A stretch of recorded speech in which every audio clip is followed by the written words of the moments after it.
Folks, Dave from Nerdarchy, for nerds, by nerds, and today I got Emma from WebDM. You're the communications director, I believe. I am the communications director of WebDM. Hi, Dave. How are Nice you to be here. today? That's a mouthful. Yeah, it is a mouthful. I chose the title though because it sounded pretty to me. Yeah. Um, You should have went with like Empress of Communications then. oh yeah, so I could be like Doug. What is he like? The Grand Nerditor, He is the chief and nerditor. chief nerd. Yeah, that sounds Yeah. good. I didn't think about it so much. I thought about what would look good on LinkedIn mostly. There you go. Yes, I can explain that. I Ah, did experiment like with some ridiculous titles when we were at the accountant's office, and she's like, "No, no, no, that's not a thing. This isn't a thing." yeah, you just have to Sad. put whatever it is. Yeah, Ah, I've got sound it everywhere. Sorry. happens. Yeah. So you're on to talk about a upcoming show WebDM is doing that you'll be running the game. You got some star-studded cast, Yes. which Yes, I'm looks very exciting. it is very exciting. We are running Escape from Flavortown as WebDM's very first charity game. And it is also something we're doing as part of Women in Tabletop Gaming Month. We heard about that months and months ago. Knew I really wanted to get involved because I'm a woman in tabletop gaming. Imagine that. They And go so together. they do. They do. They go together quite well. So yeah, that is going to be on Sunday. It's very, very close. It is Guy Fieri themed, themed on that meme that went around several months ago of Dungeons and Dragons and Diners and Drive-ins and Dives, because that seemed like a thing I could do. Well, um, it sounds like fun. yes, it's very silly. We have an amazing cast. We've got, first off, is Autumn, who's my best friend. She is in the Curse of Razzle Sin games. If you've ever seen those on WebDM, when we decided to do like record some games that we had before we knew that like any sort of live streaming was existed at all. We decided to make some games with our regular group, Audie's from there.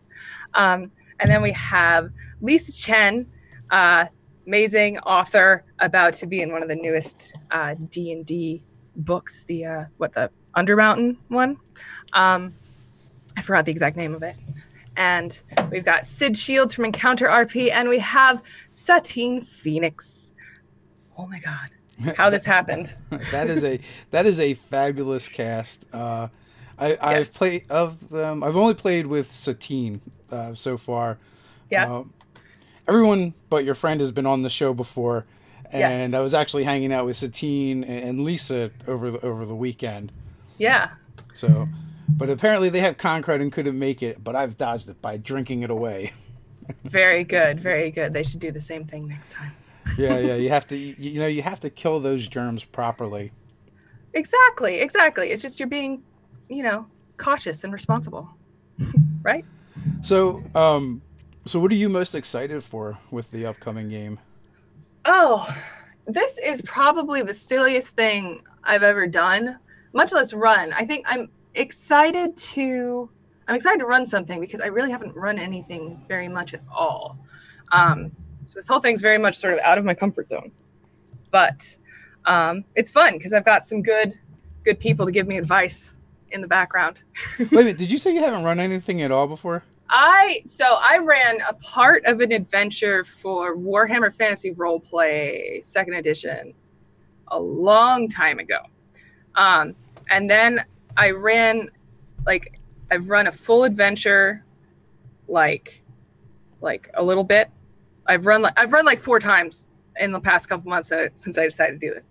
So here we are. Nice, congratulations. That's pretty ballsy. Like, I give you credit for it, and I have the utmost faith and confidence in you. Thank you. DMing is a lot easier than people think it is. It's just a matter Yeah. of getting in there and letting go. And you've got a really good cast, Yes. so they're probably going to make it really easy for you, sort of. Sort of. So- Well, I'm trying to like make sure I have all the information I have just so I can just present it. And I trust these people. They're definitely going to run with it. And I'm trying to think of every single way that they can totally ruin my plans. so that those won't be the way they ruin it. I'm sure it'll be something completely different. You are absolutely correct. You already know how it works. I do. I mean, I've been a gamer for a long time, and I'm the person who Jim Davis bounces his ideas off of. You know, that's our before going to sleep talk. It's like, oh, what can I do to Will in Warhammer next time? I'm like, well, let's get to it. So I have a little bit of experience in how to think about these things. You guys have an interesting concept of pillow talk. I'm just gonna leave it at that. That's not what everybody does, really? I guess not. No. But yeah, it's gonna be fun. It's gonna be really different. My biggest challenge, I think, will be keeping it together and not giggling so much that I cry. Because it's really silly. I don't want to give anything away. I've seen a lot of people on social media trying to like say what they think it's going to be. And they all have really good ideas and no one's like anywhere near what it's actually going to be. Nice.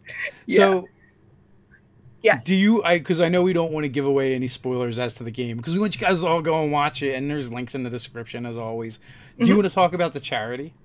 I do. So when I was thinking about this game, I knew it had to be a charity game. Another thing that WebDM has never done before. And the charity that first came to mind is the Girls Empowerment Network in Austin, Texas. It is an amazing group.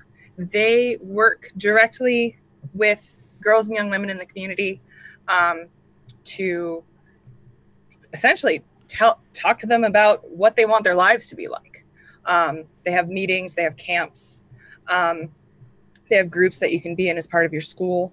And then they also work with educators to try to improve outcomes for girls and young women, try to increase graduation rates, try to decrease bullying and teen pregnancy, anything that would really get in the way of a young woman starting her life. So I've worked with some students who have been through those programs, and I have nothing but amazing things to say about them. They're saying stuff. Thank you about my hair. They're saying things. They're saying things to girls that like no children rarely hear about. Like, hey, what do you actually think about your life, and what do you want it to be? And you hear that rarely as a child in school. You hear it even less as a woman. So I think it's a really good thing. I'm excited to bring that part of it to this game. Well, I mean, that's awesome. And as someone who has a daughter who is, slowly becoming a young woman, I can definitely appreciate that. And like, I'm talking to my wife and figuring things out. I'm like, when's too early to put her on birth control? Because I just like, this isn't permission, but I just want you to be safe. And, and talk about real things, with my children. Fortunately for me, with the boy, he's terrified of girls, so we get a little bit of a leeway from there. So as long as he doesn't get tracked down by any overly aggressive women, he'll be fine. Yeah, that's a whole different kind of challenge, I think. To not be terrified of people. I feel that way too sometimes. He's just really shy. Yeah, I hear you. I my real job, I work with teenagers, and there's a lot of sort of figuring out what people are like and how to deal with it. And I've had more than a few teen nerds ask me for advice on how to find teen nerd girls. And it's like, I don't know what to say. Just like, don't be an asshole, mostly. Like, that's probably it. Are you allowed to curse on your show? I'm sorry. We've been known to do that from time to time. Okay, good.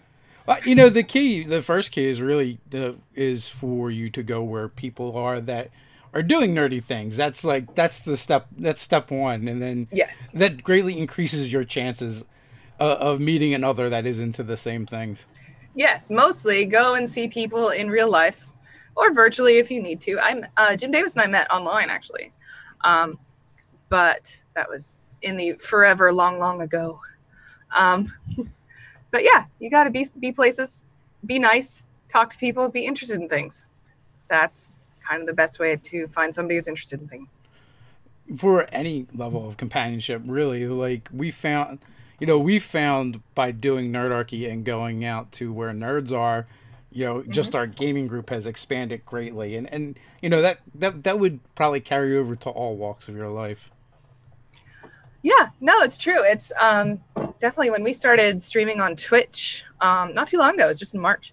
The first thing we really did is look around at who was gaming, see who seemed like they'd be interested in doing the stuff we wanted to do, who seemed passionate about what they're doing. And so when we asked them, most of them said yes. It was great. Which is awesome. And the community is really good. And, the three of those ladies that I know are great folks. We have questions coming in. Jacob Stokes, Emma, will you be on the Patreon podcast talking about gaming, this game sometime? Ooh, yeah, that might be a fun thing to do. I see some about Trogdor.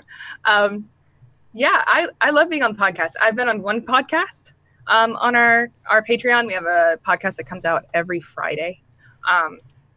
It's a lot of fun. I've been on once. I've asked to be on some more, so bothered Jim Davis and Pruitt to let me be on it more. I'd love to talk about this game, especially after it happens, talking about how it went. I think that might be fun. Yeah, have sort of like a newbie DM, talk to some seasoned folks, and we're all people who've known each other for about 15 years. So. Well, yeah. That's also a really important element that we kind of struggle with at Nerdarchy, and I'm sure Jim would probably agree with this as well, is being so far removed from being a new GM. Sometimes it's hard to put yourself back in those shoes, especially when you have to go back like decades. Yeah, it's been interesting talking to Jim about organizing this game and getting his take on it, because we're also like completely different personality types when it comes to like how we organize information.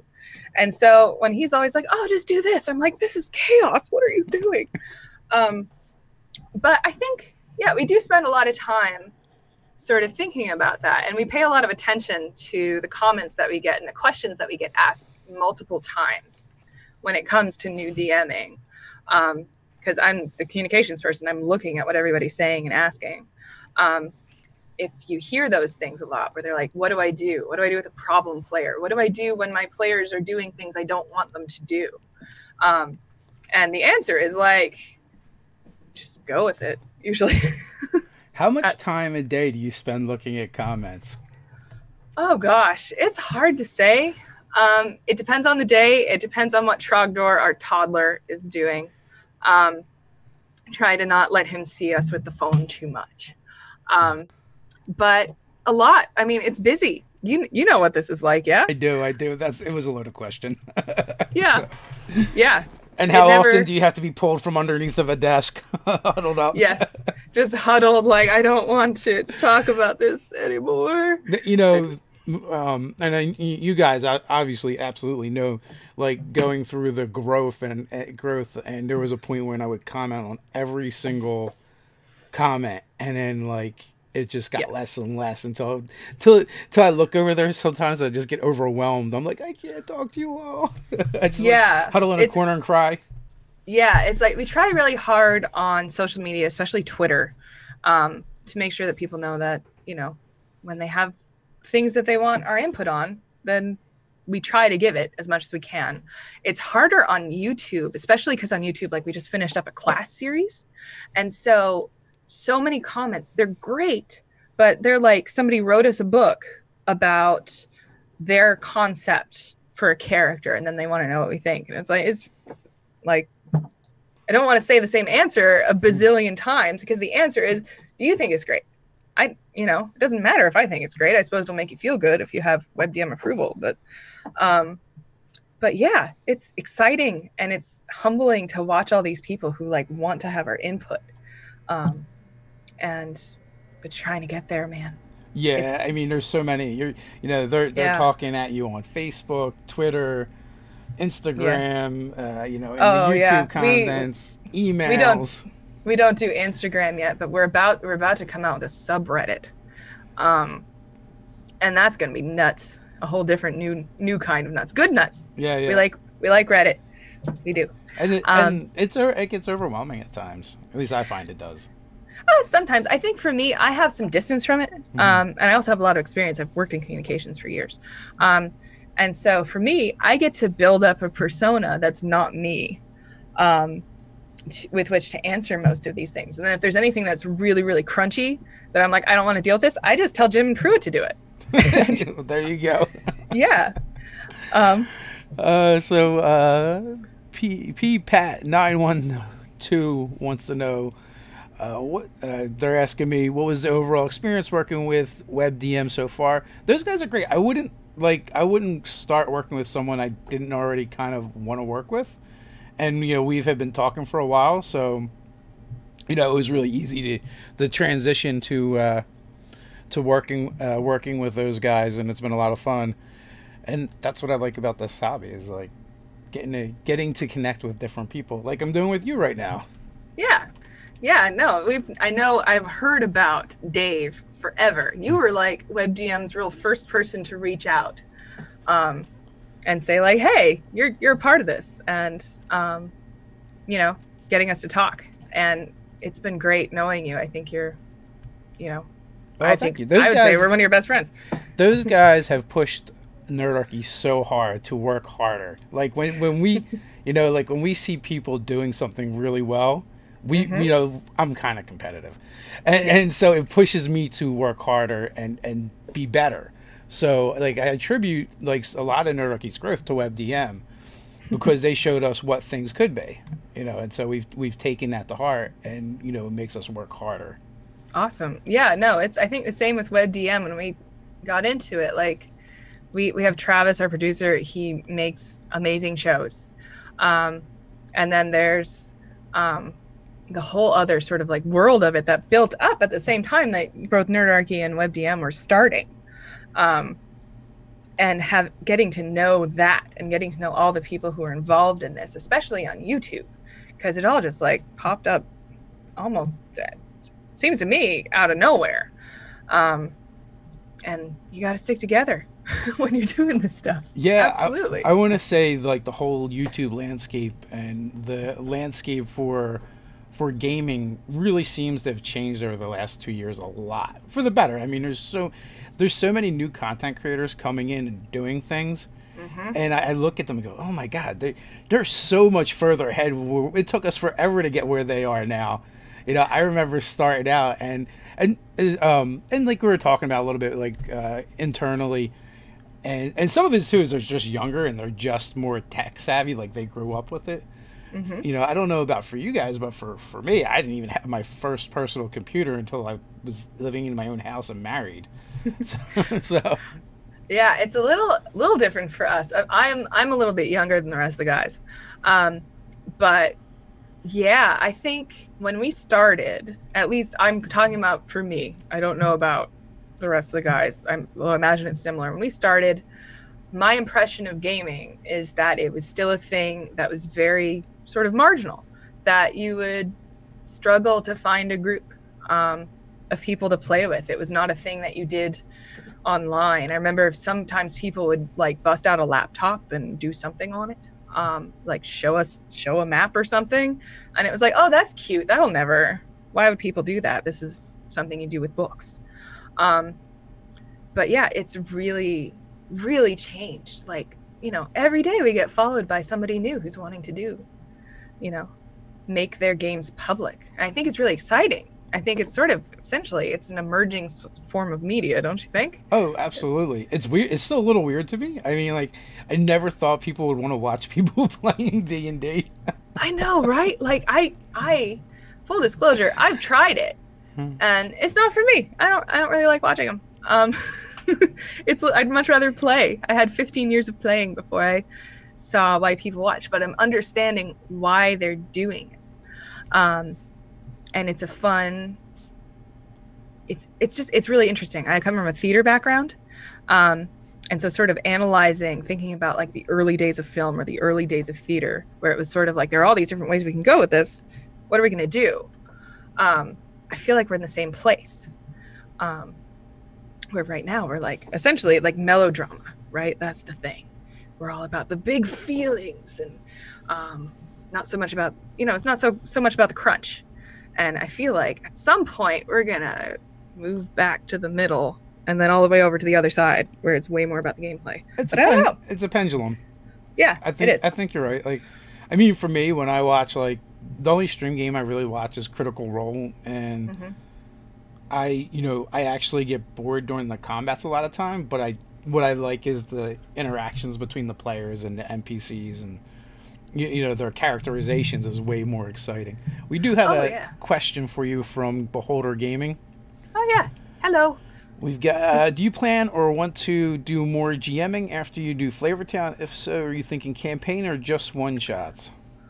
I think in part it depends on how Flavortown goes.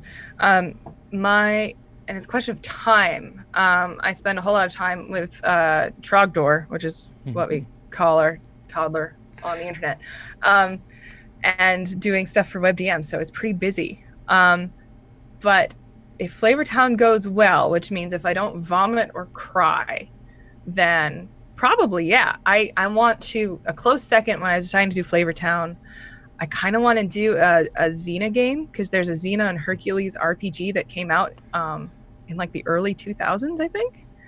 And I've had it since the early 2000s, and I've never played it.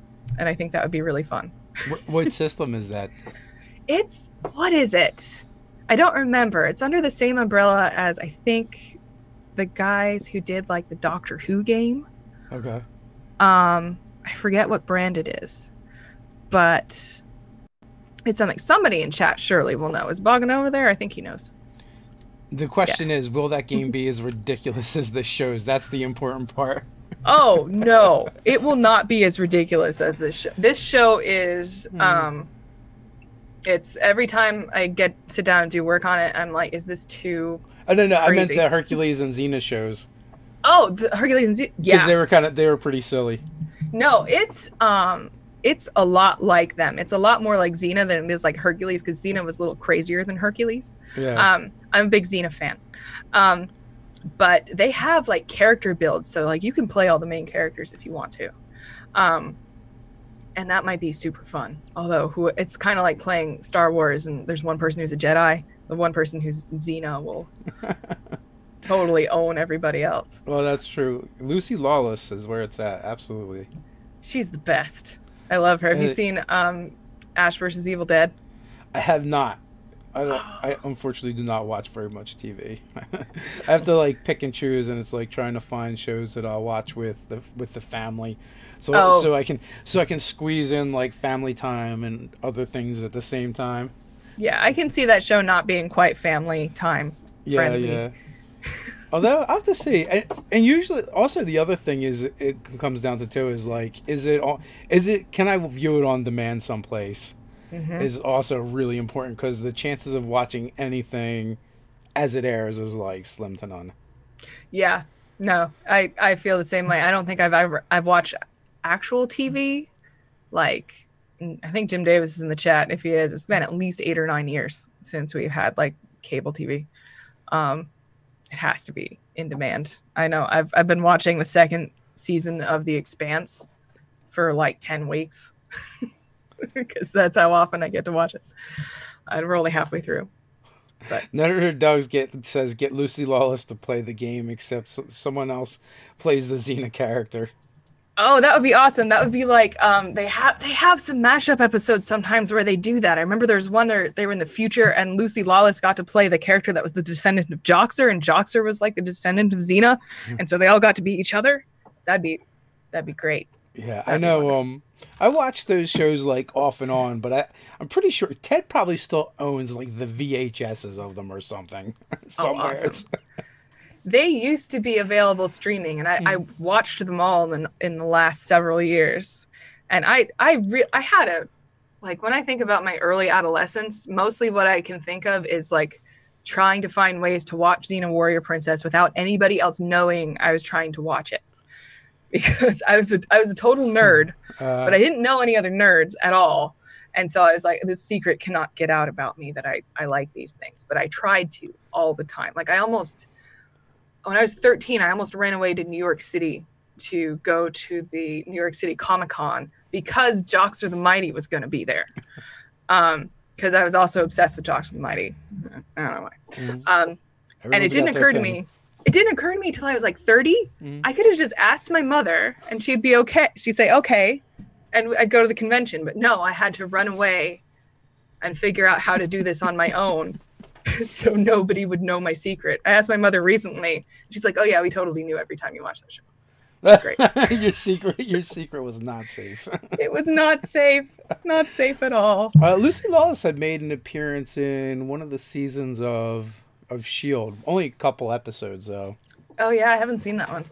So, and yeah, I haven't watched in a while. That show was so hard to follow because they kept changing when it would come on, and the seasons were like super short, and you never knew when a new one started. Mm-hmm. So I was like, I've given up. And then like that stuff goes on to Netflix, pretty late after it's aired. Mm-hmm. So you just forget. So you're also playing in some of the WebDM games as well that are being aired. I am. Tonight I'm going to be playing in Starward Bound. That's Pruitt's Spelljammer game. And that game has been so much fun. I play a Forge Cleric, which has been amazing. It's also a really silly game. I think we are embracing the oddness of Spelljammer as much as we can. Because if you don't know much about the setting, it's a little weird, It's hard to get around. I haven't been following the show, but I have been following some of the tweets and like some of the Facebook posts. Right. Something about rescuing a hamster. Yes. So early on, we were charged with finding a barkeeper's assistant in the sewers. And we found him. He had been eaten by a giant, like a dire saber-toothed giant space hamster. And so, being the murder hobos that we are, we killed it without really letting it attack us first. And Pruitt's a really good DM, and he's a really evil DM sometimes. He revealed after it was dead that two babies were clinging to it. And so we took them. They became our mascots. One we had to rescue from a like a gnomish mob boss who wanted to eat it. And then the other one, we got that one, rescued it. That was Hellion. We saved Hellion. And then Hamilton was the one that was more sort of taken care of by my character. And while we were on a battle on another ship, some bounty hunters came in and took Hamilton. And one of the other characters found out about it while they were doing it. And they decided the best course of action was to kill my hamster. One of the other players is Greg Grimjack 21502. He's one of the best players I've ever worked with. None of the other characters know that this has happened yet. So this is what we're about to be dealing with this week, I think. That we just think that our hamster was taken and possibly murdered, but we don't know that the one character in our midst is the person who actually killed our hamster baby. What level are the characters? We just leveled up to 6th. So his solution to keep people from taking the hamsters anymore was to murder the hamster. Well, he doesn't. Or he just really didn't like the hamsters. He didn't like them to begin with, but he decided that, I believe the rationale is, he decided that was the only way to like fuck up the plans of the people taking the hamster, and keep it all, he wasn't going to save the hamster. He knew he wasn't going to do that. And so it's, the character Ellery, he's a really interesting, really madcap sort of impulsive character, who has said on occasion that he really didn't care for the hamsters. He felt like they took his place in the group. So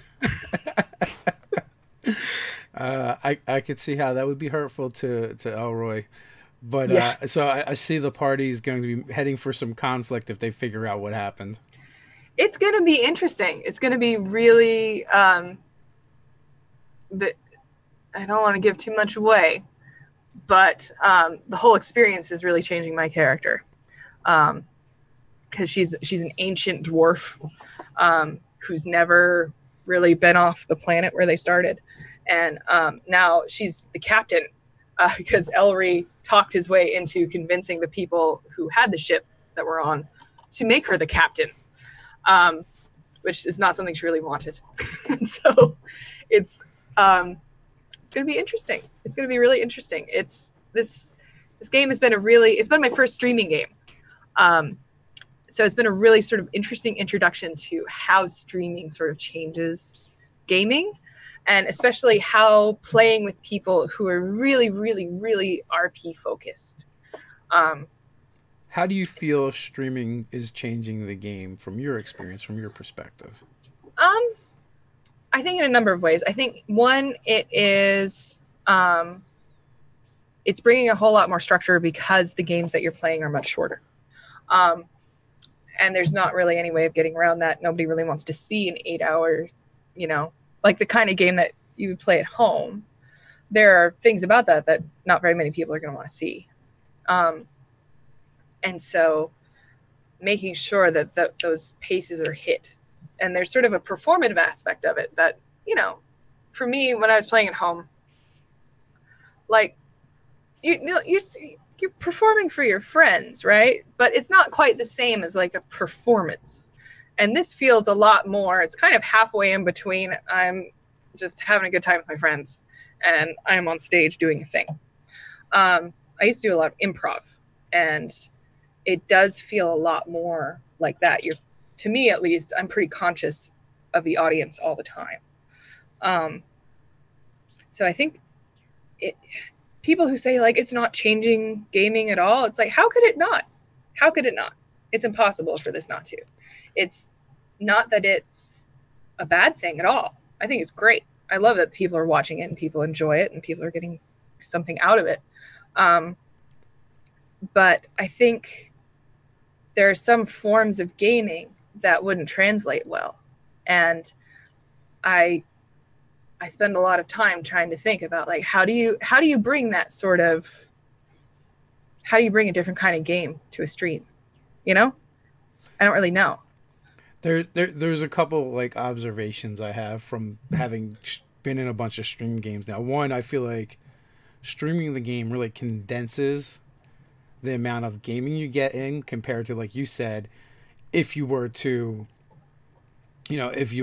play a game at home, in person with your friends. I feel like every hour of stream game to me is like 2 hours of in-person gaming. Oh, at least. Like we put on Curse of Razzle Sin, the very first like live, like we filmed a game that we did. It was 2 10-hour days of filming, just like a regular game. And I think we put it out, it's probably around, not that much shorter than that. But if you watch those things compared to the streams that we're doing now, like nothing happens. Yeah. Nothing happens. I'm amazed that people like watching it. People are like getting up to go to the bathroom, grab pizza, whatever, yeah. Yeah, like half of us are sick. Like a third of the time, at least one of our cats is on the table, and it's slow. It's so much slower. But yeah, because we never played for less than like 4 or 5 hours at home. If that happened, it was because like, oh, somebody got sick and had to leave or something.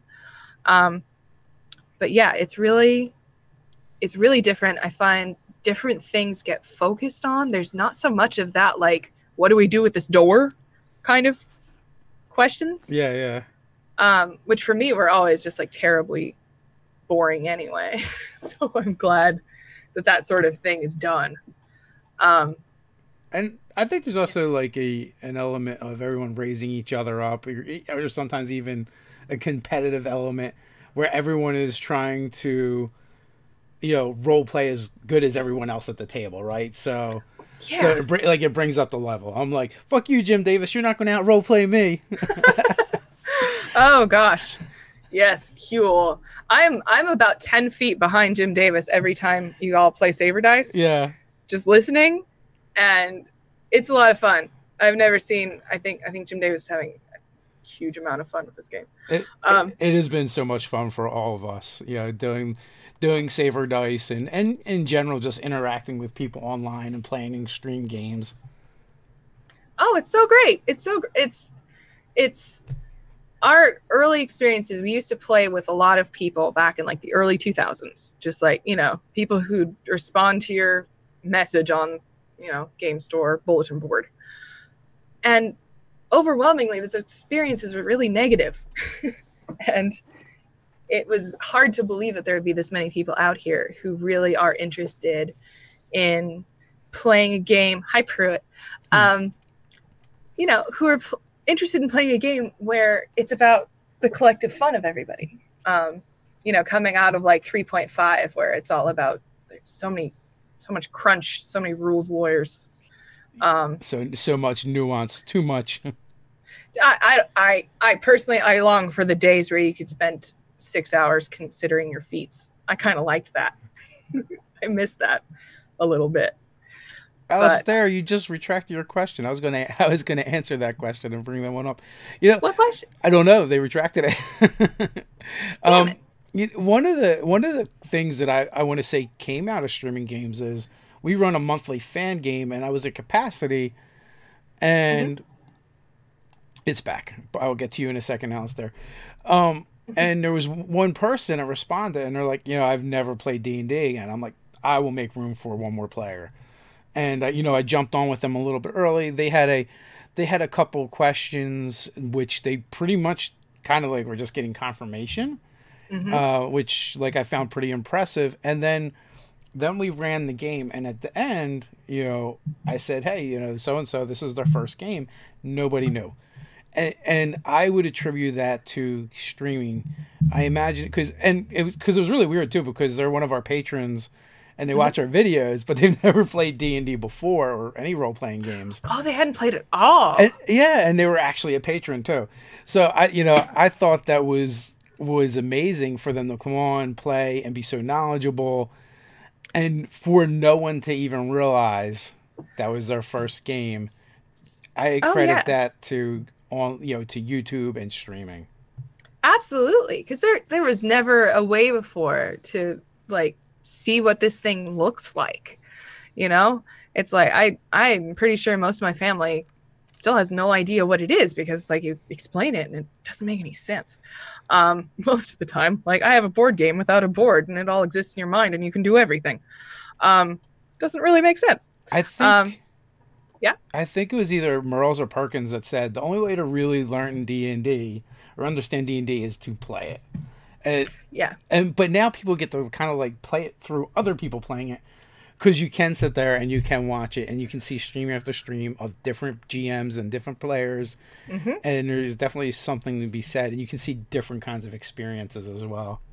Definitely. I think something that I it's not a fully developed thought yet, but something that I'm noticing about streaming is that nobody's really talking about is that there are a lot of different reasons to play a game and lots of different things to want to get out of a game. And right now, not all of those things are necessarily being put in front of a camera. It seems like a lot of the time what you see, if you're just watching it, is like you're there for the big moments. And the cool and the awesome character and the, you know, devastating plot twist.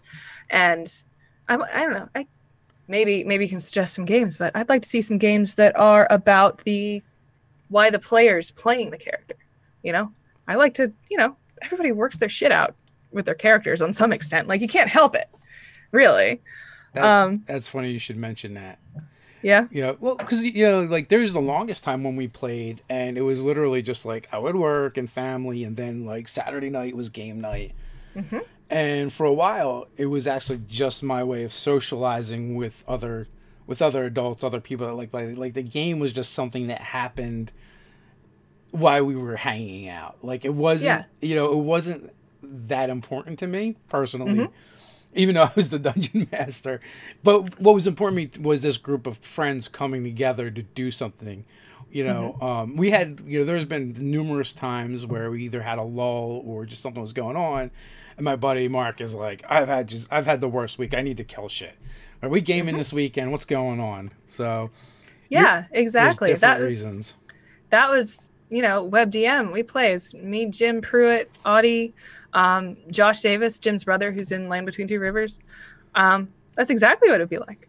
for a decade, Sunday evenings, just working that stuff out, or working out, questions like, I want to make a cleric who really believes in something, because I'm thinking about, what do I believe in? What matters to me? I think especially like, gaming punctuated our 20s, really. That's what we did in our free time to really think through everything, because we're all like millennials with no health insurance. We'd have to work it out. And so you deal with life's ups and downs. I had a breakup, so I'm going to play a barbarian. But yeah, I think streaming, I think it's fun. But there's less of that sort of just personal, I'm just doing this for me, But that's not necessarily a bad thing. No, not at all. So, Alistair, as a DM who runs online games, I'm very conscious of how streaming affects public perception, and I love how authentic your games feel. Do you feel that being authentic is the key to your streams? Is that for me or for you? I'm not sure. I just play D&D. Like, I don't put a lot of thought into that, other than I may try doing things I haven't done before in games. Like, when I develop a character for a game now as a player, my methodology is different.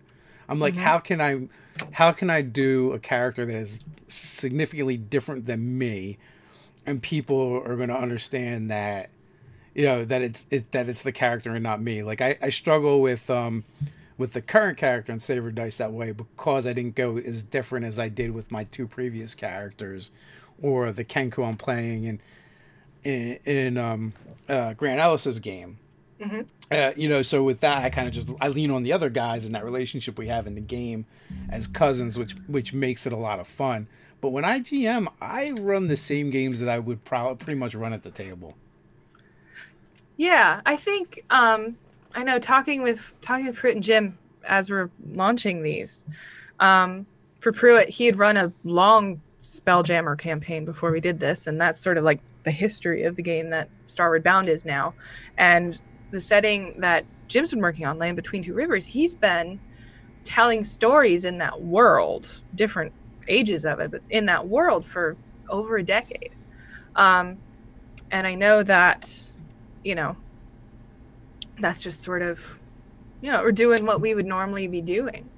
I know for me, it's interesting what you bring up with the characters, because I only just now started my first streaming character. And I think if I had to do it over again already, I would have done something different. And it's sort of, for me, it's the biggest challenge, because I'm not a person who writes big backstories. I never have been. For me, it gets in the way. It's not to say that lots of people have great backstories and they enrich what they do a whole lot. For me, it's like, I really do come from an improvisational background. And so I like figuring out, what's important as part of the action of the game. Something happens, then I get to decide, oh, okay, this is very important. And then I figure out why. And so it's a bit of it can be a bit of a slow burn for me to really identify, like, what is it that I really love about this character? What do I think is cool?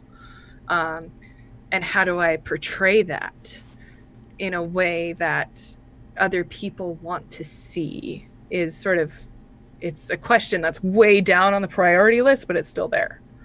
I also don't do a whole lot with backstory as well, and I feel like if you do, it should be for you, not really for anybody else at the table, because otherwise you have to like monologue for a half an hour to get that all out. Exactly. Like I took, I did a lot of playwriting in college, and my favorite teacher, the thing that resonated with me so much, and what I realized I was struggling with so much when I was trying to write plays, and part of why I don't write them anymore, because I write bad plays, is that if you have to tell a whole big story just to get to where you are, the story you need to tell is the one that you need to tell. The most important story needs to be the one that hasn't happened yet, and the thing that needs to take place and commence. And so for me, it's really difficult to make it work. If I have a character and, oh, something happened with their sister over here, and then their brother over there, and, and then they got fucked over by a duke, and, now I'm here in a tavern and I'm level 1. Like, how does that work? Like, I don't know how that works. How do we know that this is going to be? How do you decide that that truly is the story which needs to be told? Or are you going to be pulling away and having things which are only important to you? Like, I like being really collaborative and making sure that the things that I want to do involve other people. In part, it's because of having dozens of experiences of people where it's like, okay, it's your turn to have your cool thing. Okay, now we have to turn around and walk 300 miles and do your cool thing. And now we're going to do this cool thing, and then we'll do something that affects everybody else. And I don't like that personally. I'm happier to just have the thing that's like, well, I'll do it. And if there's bits that happen to me. One of the things I learned from season 1 of Savor Dice was the way Andrew Armstrong would take time to try and pull other characters into the role playing, into the spotlight with him, and engage the other players instead of taking moments to just like RP himself. Oh yeah, and you can't RP in a bubble. And that was a huge takeaway. And he just did it really well. Like, obviously, you know, we've been playing this game for a long time, so you do role play with other people, but I never really thought of it in such a conscious way of, you know, I'm going to role play this thing about my character, but how can I engage the other players with it as well, necessarily? Oh yeah, no, and I think a lot of it comes from, it's part of it's just style, and you know, we can all learn how to have other styles, but you know, there is totally a place for, I want to have my big cool moment that's about me, but also having those moments that are about everybody, or about the fact that we don't know what's going to happen, or we don't know what's important to us yet, and letting those things happen and sort of grow together. That's, to me, that's the most exciting times where things happen in games to me. Cardboard Fortress, take your loner character and bounce. Yeah, I did I'm so emo, I'm so goth, I'm so gritty. It's like I just envision the party, each of them sitting in a different corner of the tavern by themselves, so they can have their back to the wall. Yeah. So and you know, you had talked about it being, you know, part performance, and that's what I think about when I'm creating characters now. I think about, is there something about this character that'll be entertaining for an audience? And then that's like the first building block I start with, and then I kind of try and build out from there. Interesting. Because I was when I made Hildegard, that's my forge cleric. I'm not sure what I was trying to do, really. Like, it's just like, I want to play a really old dwarf. That sounds fun. Like, I have this baby, and I feel incredibly old. And I like clerics. I knew once we got to the point where I could cast 3rd level spells, I'd start having a really good time with Spirit Guardians, because we just started that recently, and it was great. It's a great spell. Oh, it's so much fun. But yeah, I wasn't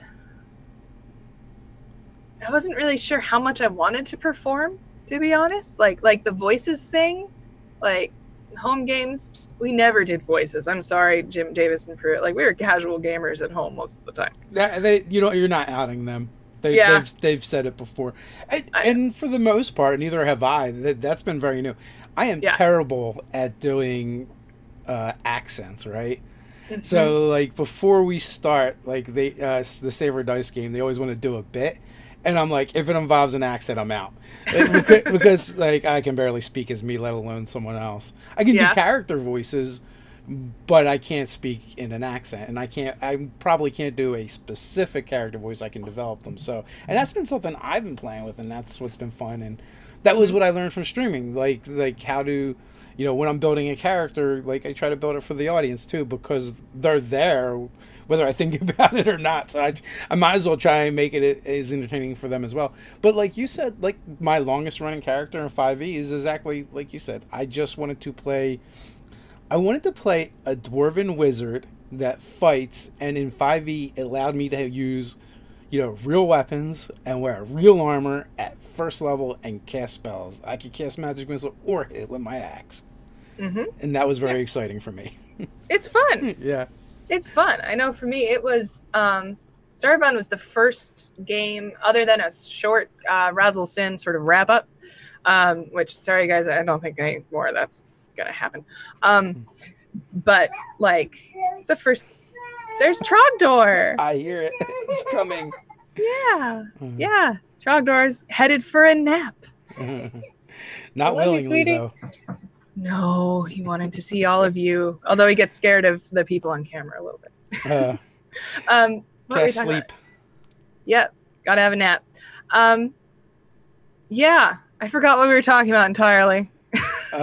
Just characters and stuff, and D&D and gaming. Characters, stuff, D&D, and gaming. Yeah, it's the voices thing for me. It's like I did a lot of theater in college. And that's really the last time that I performed, because I was going to be a stage manager, and then I was like, I don't want to do that. Too much work, not enough fun. Don't want to be a stage manager. And so, like, coming back to it with Starward Bound, it's like it feels like I'm doing all that again, but it's so like dormant, and getting it back is difficult. Like Grimjack Greg. If any of you know him, he's an incredible role player. He's incredible at getting into character. And he gave me a compliment like 2 weeks ago. And I was like, I've been floating since then because it feels like, embarrassing might be on stories. We'll get there, you guys. I'll have to think of like exactly what. Pruitt, if you're still there, say what embarrassing stories you want me to tell or which ones you don't want me to tell, and then I'll tell those.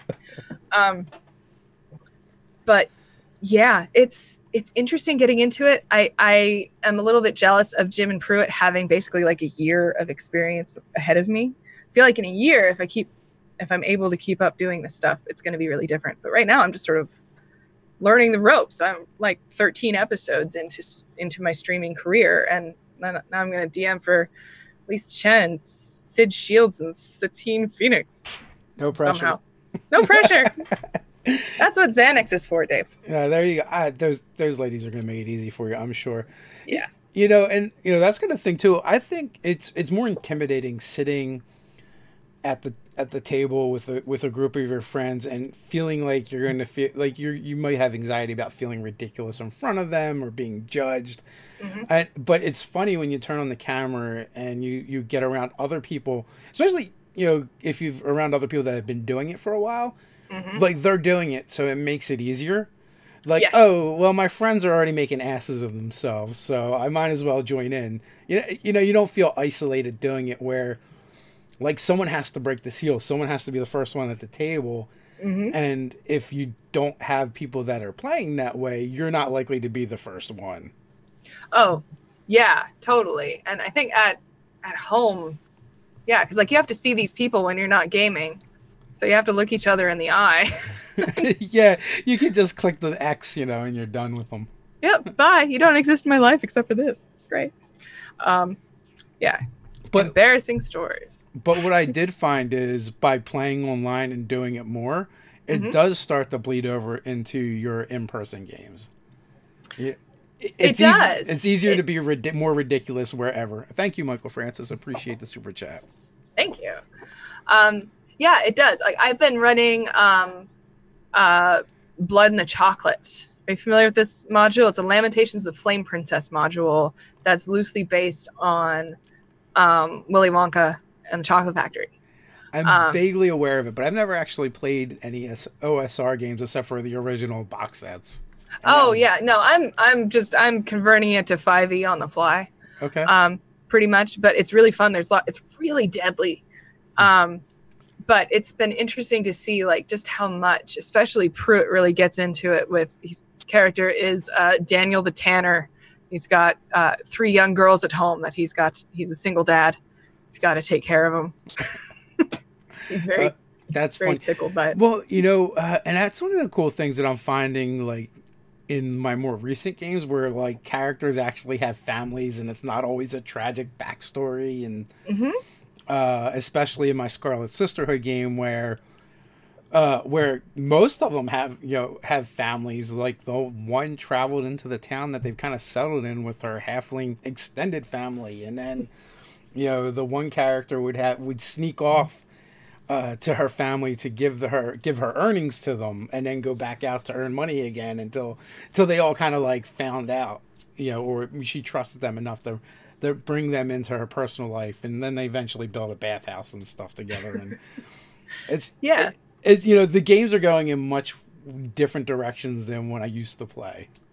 Oh yeah, no, I think like in 10 years, I think Audie played a character who had a family, and other than that, we just didn't. And right now, I've got such a young child that like I can't really imagine like anybody actually having the time or energy to be an adventurer and have a little kid. But yeah, it's interesting to think about that. I'm still trying to think of embarrassing stories, Pruitt. I had a character just get married in a game, and really, like, so a previous there was a previous game where like we were doing something for a kingdom, and they were like, you can have whatever you want, and my character was like, well, I want a wife. But that was like the end of that game. Like it ended with that. But this game, I actually like I had to go through these trials these courtship trials in order to win my bride's hand, and then and then we did the wedding, and the wedding party that got crashed by demons, of course, because why not? And Duergar. It just happens at dwarf weddings. Like everyone has that side of the family that just shows up. Oh yeah. So it's really cool to see the different kinds of games that we're getting to play in. Yeah, I think some of that is just like sort of, it's sort of cultural, like with gaming. If you think about it, like way back in the way, it's like we're all sort of marginalized nerds, and we kind of want to be the disconnected person who can still do good, right? We want to be the person who society rejects, or rejects society, and then we get to do badass things and help people. And now I sort of like everybody's starting to realize like, oh wait, you can do anything, and we don't have to be that archetype anymore.